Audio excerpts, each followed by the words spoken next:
by almost half of it to 200,000 cases. And this number remains high. Thus, we make it our collective task to ensure that the condition will return as it was before the peak, which is approximately 1,000 cases per week. We also witnessed good development in the recovery rate that has now increased after previously dropping drastically from 96% to 86% on February 20. And currently, the recovery rate has increased to almost 90%.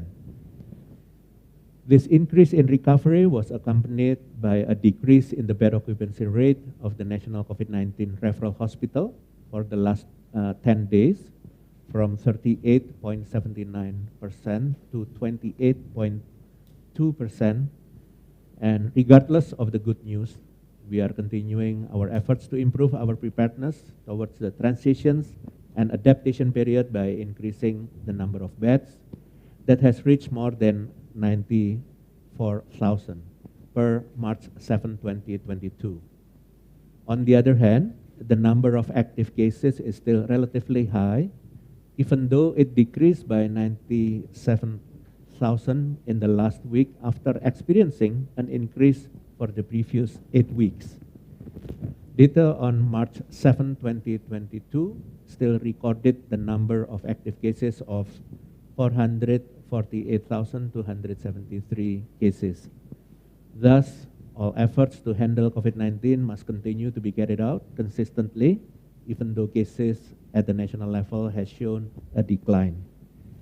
Although the increase of mortality rate is relatively lower when compared to the increase of positive cases, the government is committed in preventing any increase of mortality rate in the country. Unfortunately, when positive cases began to decline, the weekly death trends continued to increase. As of February 21st to 27th, there were 1,708 deaths, which increased this week to 2,099 deaths. This means that there is still an increase of 300 deaths compared to the previous week. In an effort to adapt to handling COVID-19 in Indonesia, the government believes that the preventions of death due to COVID must be prioritized. Reflecting on the cases development, reducing mortality rate remains to be one of the main priorities in the process of adapting to the COVID-19 pandemic. In the period from January 21st to March 6th, of the 8,230 patients who died in hospitals, 51% had comorbidities, and 56% were elderly, and 70% had not been fully vaccinated. This means that it is very important to protect the elderly and vulnerable groups by monitoring health protocols and increasing full dose vaccination coverage. For this reason, also considering the reductions of the vaccine effectiveness due to the existence of new variants, the best guarantee of herd immunity can be achieved by vaccinating as many people as possible, even up to more than 70% of the population. Unfortunately, based on government vaccine data processed by World In Data site as of March 6, 2022, only 53.5% of the population has been vaccinated with a full dose. Meanwhile, the number of the people who have been vaccinated with dose 1 has reached 69.48%, or almost 70% of the population. We should be grateful that in the midst of limited vaccine stocks and access in the world, we have exceeded the world's first dose achievement and are almost overtaking the complete vaccine dose. Therefore, we must make the best use of access to vaccines and continue to increase our vaccinations efforts, especially ensuring that the public receive complete doses of vaccines as well as boosters. The immunity of the community that is formed after vaccination must also be continuously monitored with regular sero surveys. Remember, herd immunity will safeguard community productivity in the midst of this adaptation period. Next, I will explain the latest development regarding the national COVID-19 layered policy in the context of adaptations toward a safer and more productive society during a pandemic. Even though the government has taken down and eased up a few traveling policies, the national leveling policy is still in place in order to keep the COVID-19 cases on a down low. The most recent update related to this policy is the issuance of the instructions of the Minister of Home Affairs, number 15 of 2022 last week. And this leveling policy keeps health protocols in place and will be able to alert us if there is a spike in cases. In addition, in accordance with the President's direction and the joint ministerial decisions, there will be numbers of adjustment in the policy. And regarding the health protocol for international travelers, or we call it PPLN, as stated in the Task Force Circular number 12 of 2022, the updates are as follows. First, the implementations of mandatory health monitoring for 1 times 24 hours for international travelers who have been vaccinated with the second or third dose. The obligation to retest COVID-19 continues to apply, both for entry tests at the arrival gates and on the third day independently after completing the health monitoring obligations. And second, 7 times 24 hours quarantine for international travelers who have only received the first dose of vaccines and those who cannot be vaccinated due to special health conditions or comorbid diseases. The obligations for COVID-19 retest still applies to this category, including entry tests at the arrival gate and exit tests on the 6th day of quarantine, both of which will be carried out centrally. Third, quarantine or health monitoring, both independently or centralized, will no longer regulate that there will be similar requirements for domestic travel documents for all mode of transportations and to all regions in Indonesia. And these requirements will include, first, negative COVID-19 tests will no longer be compulsory for domestic travelers who have been vaccinated with the second or third dose, proven by vaccine certificate. And second, it is required to show negative COVID-19 results, either in the form of negative antigen test results taken within 1 times 24 hours, or negative RT-PCR test result taken within 3 times 24 before departure for domestic travelers who have not just received the first dose of vaccination, and for domestic travelers who, due to special health conditions or certain comorbid diseases, cannot be vaccinated. Please note that domestic travelers who cannot be vaccinated due to certain health conditions must show doctor's notifications acquired from the local government hospitals in addition to the travel document requirements. And this update is effective as of March 8, 2022. And regarding health protocols for international tourism and official activities in Batam, Bintan, and Bali regions, as stated in the Task Force Circular number 13 of 2022, updates are as follows. The first, both independent as well as centralized quarantine and health monitoring obligations will be eliminated for foreign travelers who will be entering Indonesia territory through entry points in Batam, Bintan, and Bali. And specific for international travelers who are not domiciled in Batam, Bintan, and Bali will require to show hotel booking confirmation and payment for tour packages. Indonesia citizens who travel from abroad is excluded from this obligation, but must be able to show their national ID cards or kitas. And especially for Bali area, travelers must show booking confirmation and payment for a tour package that is valid for a minimum of 4 days stay.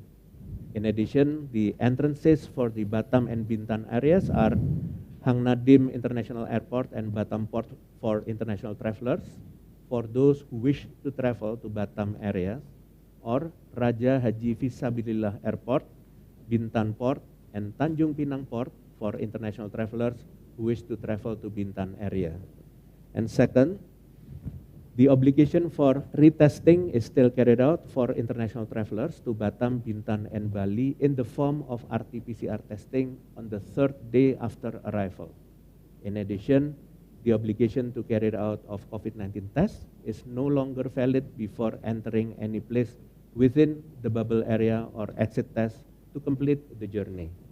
And third, the implementations of the international scale official activities in Bali, Batam, and Bintan refers to the bubble system health protocols that has been implemented in the G20 meeting series of activities in Indonesia according to the Task Force Circular number 6 of 2022. And this update is effective as of March 8, 2022. And regarding the health protocols for MotoGP in Mandalika and stated in the Task Force Circular number 14 of 2022, updates are as follows. First, the testing obligations prior to departure and entry test for spectators based on country of arrival. And domestic travelers are not required to do testing if they have received second and third dose of vaccination. Meanwhile, international travelers, spectators, are still required to submit a negative RT-PCR results taken within 2 times 24 hours before departure from their home country and must carry out an entry test of RT-PCR. And if found positive, international travelers is obliged to isolate in accordance to the applicable procedures. And second, spectators who wish to enter the venue must have received the second and third dose of vaccination, and testing obligation prior to entering the venue and or during the event will no longer be applicable. And this update is effective as of March 8, 2022. And learning from the handling of previous pandemic cases that have been experienced by the world and Indonesia, the condition of COVID-19 is influenced by policies, community behavior, and the characteristics of the virus itself. With the dynamics of the three, the best way that can be done is to reduce the number of vulnerable populations and control the potential for transmission in the community. On the other hand, given the uncertainty of the conditions in this case, Indonesia must continue its recovery efforts in other sectors such as education, economy, tourism, and others. And according to the findings from the World Bank in 2021, shock to the economic sector in various countries were contributed by policies to limit community activities and people's behavior. Both are able to have an impact on reducing the intensity of economic behavior, either because of restrictions on space for movement or because of a decrease in productivity due to the emergence of new cases and deaths. Although the latest government policy adjustments show some relaxations in the mobility aspect, the government continues to balance this by ensuring strict protocols are still in place, such as the mandatory use of masks. If the individuals and segmentative compliance of each region is collectively optimized, the government believes that the decline in COVID-19 cases will continue to improve significantly. As a closing statement, it must be said that as now, we have been living side by side with COVID-19 for the past 2 years, and we will soon experience significant changes in the policy. Following this, I would like to remind that these changes must not lead us to be complacent, but rather require each individual in the community to be more responsible and vigilant in maintaining their own health protocols discipline. And hopefully, we will be able to learn lessons from all the policy adjustments that have been made so far and continue to try to improve the nation's resiliency in facing emergencies in the future. I will now welcome Minister of Tourism and Creative Economy and Head of the Tourism and Creative Economic Agency. The Minister will explain to us Indonesia's Safe Tourism Program as well as the international travel mechanism. Mr. Minister, the floor is yours. Thank you very much, Prof. Wiku, and good afternoon, good morning, wherever you are. I have few updates in terms of the policies that has just been announced. Is that the number of foreign visitors have taken a significant drop from the 2019 level to basically in 2021 less than 9.5%. And this has significantly impacted the tourism and creative economy sectors. We believe that these changes to the policy, in particular within Bali, Batam, and Bintan, will be met by enthusiasm by foreign tourists, and it will be successful when we continue to focus on a very strict and disciplined health protocol, and also the integrations of the applications of Peduli Lindungi. We are also receiving early sign of appreciations from foreign tourists that the handling upon arrival have been around 30 minutes of durations. Tourists was also satisfied with the services provided by the hotels and the staffs. And also, there are also room for improvement in terms of how do we handle visas and other facilities of attracting foreign tourists to return to Indonesia. I would like also to update the media and friends from abroad that despite some earlier challenge in terms of the Batam and Bintan scheme, we are now receiving a lot of enthusiasm and requests from Singapore that we will see more tourists will come in to Batam and Bintan.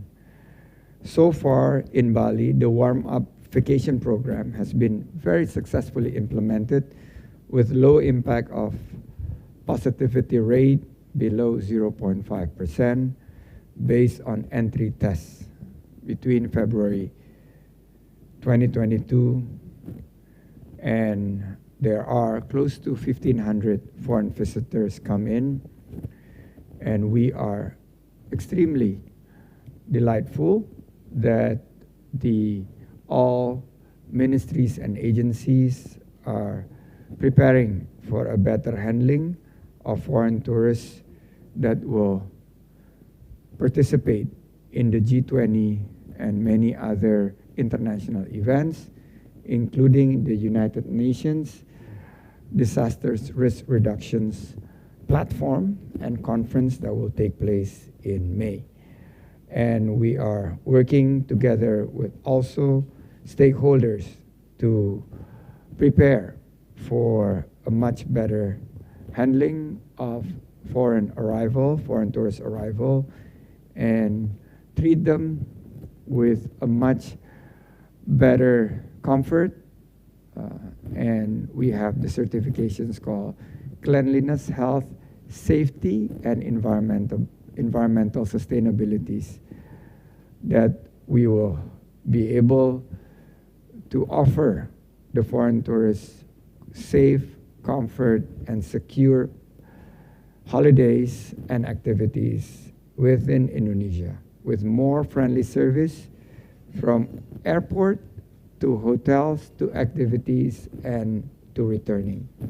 Tourists can take part of the activities now with a very clear directions on how we continue to be vigilant in terms of applying the health protocol.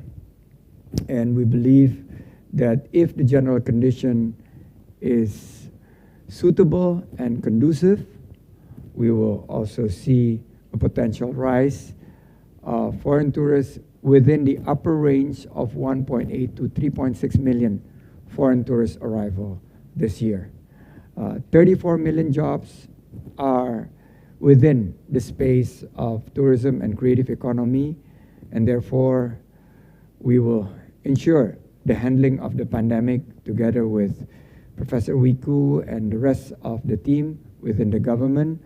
We prioritize for the health protocols, but we also would prepare the new economy based on handling the health issues and making sure this recovery would be long-lasting and sustainable and will benefit the people of Indonesia as a whole. Thank you, Prof. Wiku. Thank you. Thank you. And then I would like to return this to Mbak Egit, if you want to moderate the discussions with the journalists. Okay, thank you, Pak Sandi, and thank you, Prof. Wiku. We have heard that after passing Omicron peak in February, the case number and mortality rate has much declined. However, Indonesian government believes that the best guarantee of herd immunity is to increase vaccine rates throughout the population, and restriction has been taken as an adaptation towards a safer and more productive society, especially for international travelers who arrived in Bali, in Bintan, and Batam. Also for domestic travelers who no longer need to submit swab results to take public transportation as well. And we also heard that Indonesian government will also improve handling process towards international travelers in our seaports and airports, and we have learned to live side by side with COVID-19 and get ready to see many more changes in the upcoming days. Thank you once again for Prof. Wiku and Pak Sandi for the comprehensive explanation and presentation on the COVID-19 updates in Indonesia. And now we will begin our Q&A session, ladies and gentlemen and fellow journalists. Firstly, we will now start with 2 questions that have been submitted earlier. However, if anyone else has questions, please don't hesitate to ask in the chat room, and don't forget to mention your name, your media, your institution, or to whom the question is addressed to. We will start with the first question that goes to Professor Wiku from Chat News Pasandani from the Australian. The question is, when Indonesia is in the endemic stage, will we go back to pre-pandemic days when we no longer have to wear masks, keep our distance, and so on? Prof. Wiku, the floor is yours to answer. Okay, thank you. So thank you for the Australian for the questions. So in principle, the controlled condition of COVID-19 cases are influenced by the many factors, and that's including the government policies, the community behavior, and also the dynamic characteristics of the virus circulations in the world over time. And of course, the endemic indicates a condition where the disease is still present now, but now consistent with a consistent number of reducing. And so far, experts agree that the 3M protocols in Indonesia, including mask, is the most effective effort to prevent the transmissions of the COVID-19 virus. But we agree that there is a future, the bright future, that we can go back to the original conditions, as long as we all together in the world, not only Indonesia, that control the disease with the behavior change of us. Thank you. Okay, thank you, Prof. Wiku, for the answer. The second question is from Astrid from KBR or KBR Media. The question is addressed, maybe Prof. Wiku can answer, and also Pak Sandi, welcome to answer too. The question is, how is the supervision and regulation enforcement in the midst of various transportation relaxations? Maybe Pak Sandi can answer first, and then followed by Prof. Wiku.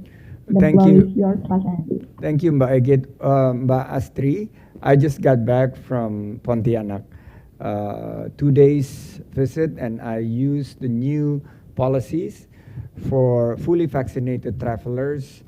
No test required as we board the plane, and I was amazed that the numbers of passengers up by between 30 to 40%, and yet the health protocol is being strictly implemented.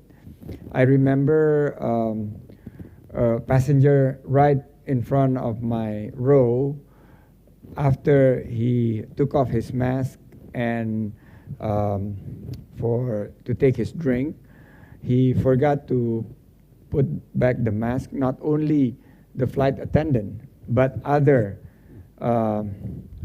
people within that row reminded him to put on and put back his mask. So I think the monitoring and enforcement of the discipline of the health protocol must be the task and responsibility for everybody, not only the government, but also the people, private sectors, educational institutions, also the communities and the media, to remind everybody, because we think that we can only be able to continue to handle the pandemic in the most efficient way if everybody is involved.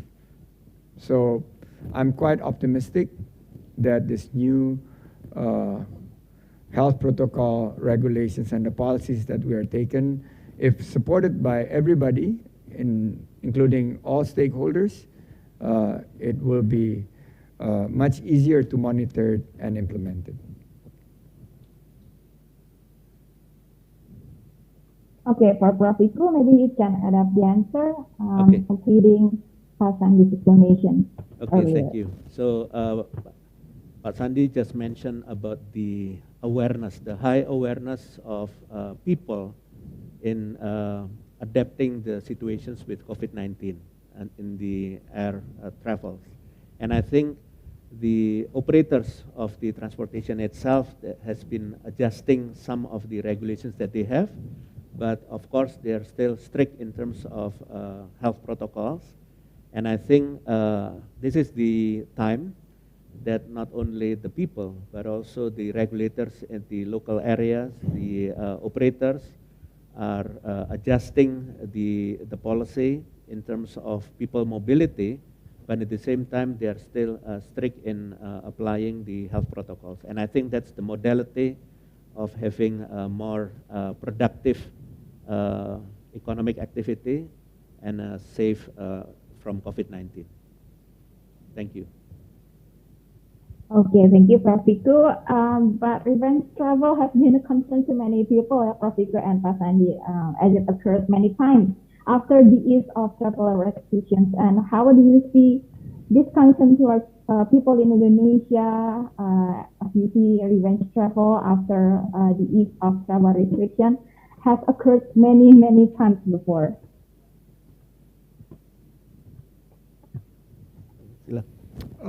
If I get the questions correctly from Mbak Egit, is how do we make sure that this is well communicated to the people at large? Basically, the government needs to continue to engage communities, the media, and all stakeholders that the pandemic is not yet over. Yes, the government is preparing the transitions, but we are not yet there. We are focusing on continue to decelerate the number of cases, achieving the RT that is required per the world standard. And I think the government cannot do it alone. We have to be united. We have to be together in making sure that travel restrictions, yes, it has been reviewed and we are removing some of the requirements, but we need to continue to remind, if the number of cases rise as a result of, let's say, new variants or increase in mobility, then we will have to revisit the policies and make the amendments and adjustments accordingly. Okay, Pak Sandi, Indonesian government, especially Ministry of Tourism, has established Desa Wisata program. And how do you see this program will continue during this transition towards live side by side with COVID-19? Especially, we have to engage deeper and more intense with people in the villages across Indonesia. Well, thank you for bringing up the village tourism program. First of all, we need to ensure that this is the year of recovery. 2022 is the year of recovery, and we need to open up more opportunities and create more jobs. We need to ensure the sectors that employ 35 million people across Indonesia will continue its trajectory and its momentum to recover. And village tourism has been the new, well, we use the term new normal, because during the pandemic, actually there's a shift from going to places where is mass and quantity tourism to quality and nature, culture, open space tourism. I call it personalized, customized, localized, and smaller in size. Now, Tourism Village has seen an increase of 30% in 2021 in terms of visitors' arrival. And therefore, we also introduced vaccinations in Tourism Village. We introduced health protocol training as well as enforcing in the Tourism Village. We installed the QR code for Peduli Lindungi applications, and we ensure the food hygiene as well as cleanliness, health, safety, and environmental sustainability certification is well adopted in the Tourism Village. So we believe that this is a pandemic winner, and if we are able to work together, the Tourism Village will form as a new economy that will be the locomotive for us to create more opportunities and return the number of jobs that we have lost during the pandemic. And for Prof. Wiku, maybe you can add up about what will National Task Force do to work side by side with Minister of Tourism in order to do a personalized approach that will be applied to promote Tourism Village, as Pak Sandi mentioned earlier. Okay, thank you, Mbak Egit. So it has been mentioned by Pak Sandi Uno that with the village tourism is part of the programs, and with the relaxations of the people mobility in Indonesia, at least for the international travelers, for the tourism, that they can come to Indonesia without any quarantine into 3 entry points, which is Bali, Batam, and Bintan.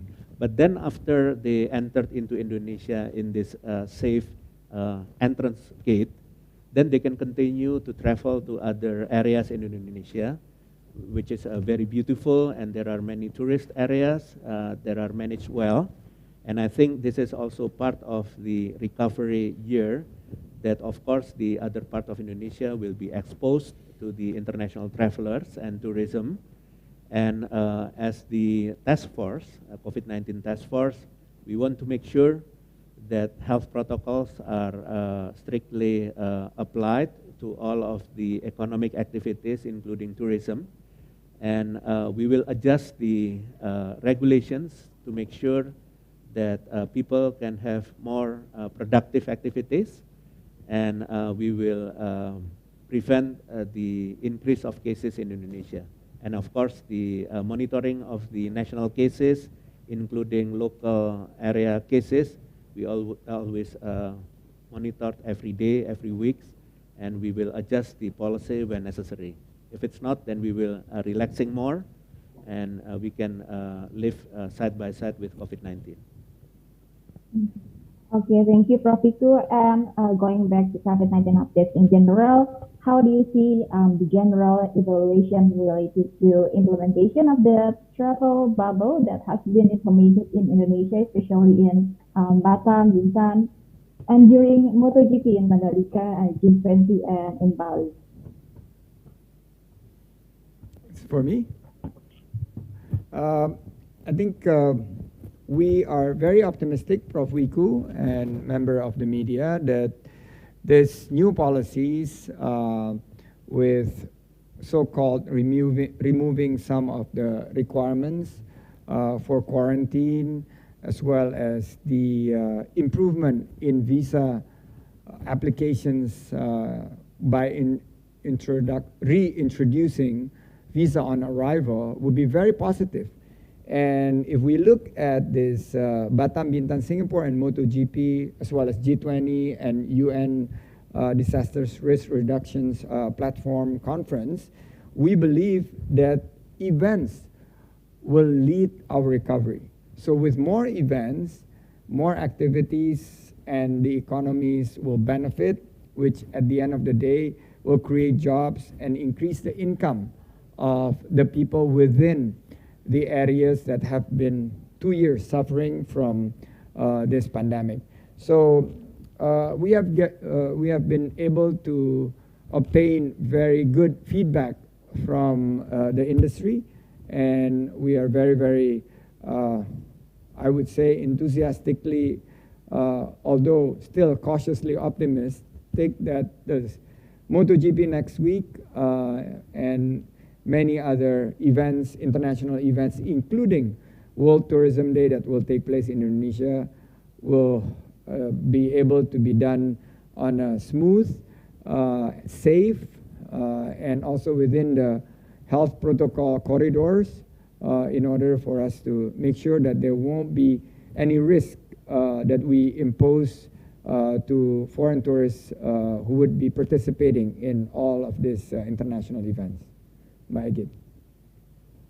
Thank you, Pak Sandi, for such optimistic and uplifting explanation. We are so ready to welcome the new post-pandemic phase in Indonesia.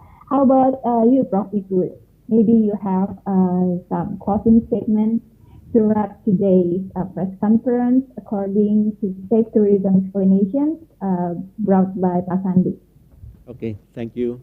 So this press conference, of course, it's very important for the government of Indonesia to convey the messages to the public, general public, not only Indonesia, but also internationally, that Indonesia now is moving to a more relaxed policy in terms of COVID-19, although we are very cautious in the development of the cases all across the world.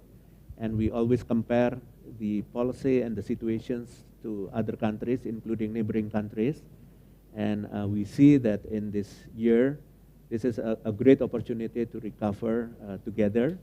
And with the G20 activities since the end of last year up to this year, there are hundreds of activities, and we want to make sure that this activity is safe and the messages will be conveyed to other countries in the world that Indonesia is becoming safer and safer, and of course other countries as well, and we can over with the pandemic of COVID-19. Thank you. Okay, Pak Sandi, now it's time for you. So please to share closing statement from you as the Minister of Tourism in Indonesia. Thank you, Thank you, Mbak Agit, and thank you, Prof. Wiku and team here at the COVID-19 task force. We are very, very optimistic that the new regulations and policies will enable us to bring forward the recovery and accelerate the recovery program.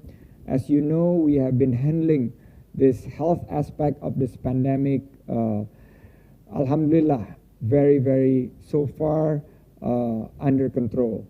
But it is time for us to transition in the new phase of the handling of the pandemic, which is making sure that the economic side of the people in general that has been affected will also be prepared to recover.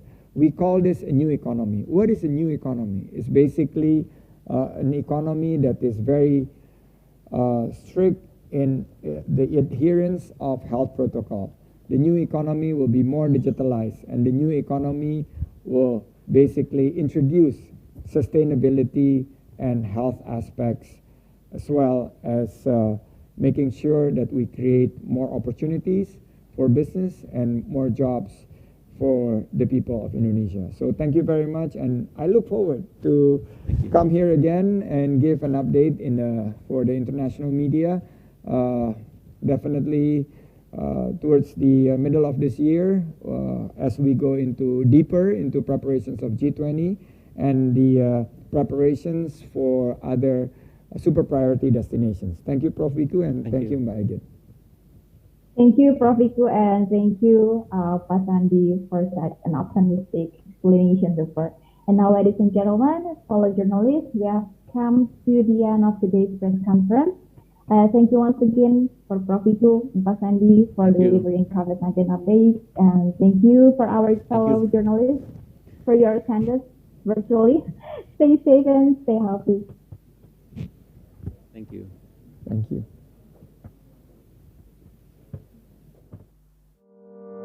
Pandemi hanya akan pergi bila kita saling peduli. Sebab bila tidak, gelombang baru datang dan pergi. Berani mengingatkan orang lain untuk lindungi diri, saling jaga, mau menerima dan rela memberi. Kencangkan lagi maskermu. Kurangi mobilitas dan hanya untuk yang perlu. Rutin olahraga dan vaksinasi lengkap demi imunitasmu. Kita percaya, kita pasti bisa.